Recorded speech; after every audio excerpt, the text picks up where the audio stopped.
Hello, and welcome to this lesson, which should walk you through how to write a body paragraph for a literary analysis. Before we go any farther, let's take a look at our lesson objectives so that you know what I expect you to be able to do by the time that we're done. By the end of this lesson, students will be able to 1.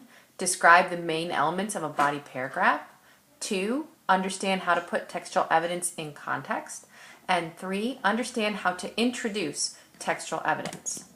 Okay, so when you write a paper, obviously you want to have all the same main idea that you're addressing, and we'll be talking about introductory paragraphs later. But since this is a simple 5-paragraph essay, each body paragraph should deal with,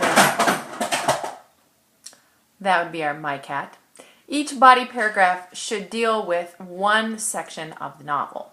And each body paragraph has basically 4 parts to it, okay? So let's take a look at those 4 parts so that you understand what it is that I'm looking for. 1, every body paragraph has a topic sentence. This sort of introduces the idea that you're planning to address throughout the entire paragraph, but and 2, textual evidence. Now, textual evidence in this case will be passages from the novel that match your theme. Each of those pieces of textual evidence needs to have a context and an explanation. And finally, you'll have a transitional sentence at the end. All right, so those are the 4 parts of a body paragraph. So take a minute and jot them down so that you have an idea about what we're going to talk about. And then I'm going to walk you through step by step each one. Okay, so you know that you're going to be addressing a theme and how it shows up throughout the novel, how it's developed throughout the novel. And so your first body paragraph should deal with section 1. And your topic sentence should explain to the reader that you're dealing with a particular theme and that it's section 1.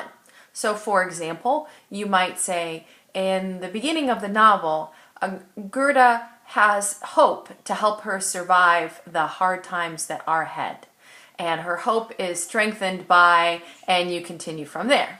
Okay, so imagine that you've got your topic sentence all picked out. You know what theme you're doing, you know how it's expressed in section 1. So how do you actually prove your point? How do you prove that hope really sustains Gerda throughout the entire novel, but also in section 1? Well, let's actually take a look at this example here of some student work, okay? So this student, actually this paper, kind of talks about what you should and should not do when in terms of passages in a story, okay? Passages in your literary analysis. Don't start by saying, it says in the book, or it says here in this quote, we see here. None of that is very helpful. Instead, what you want to do is use your own words to give a context to your passage. So if you take a look at our first passage here that's introduced well, Aunt Anna thought she would be safe in the government because she believed that restrictions imposed upon the Mbelits would not apply there. Okay, so this person has introduced the passage with some context, and this person has also appropriately used quotation marks and also citations. So pause the video and read the rest of these good examples and be prepared to talk about them in an online forum in a little bit. So I'm going to pause the video. All right, so you need to give context to introduce your passage. You need to explain what was going on in the novel when you used the quote that you used. This is the only part of textual analysis and passages that we haven't done yet.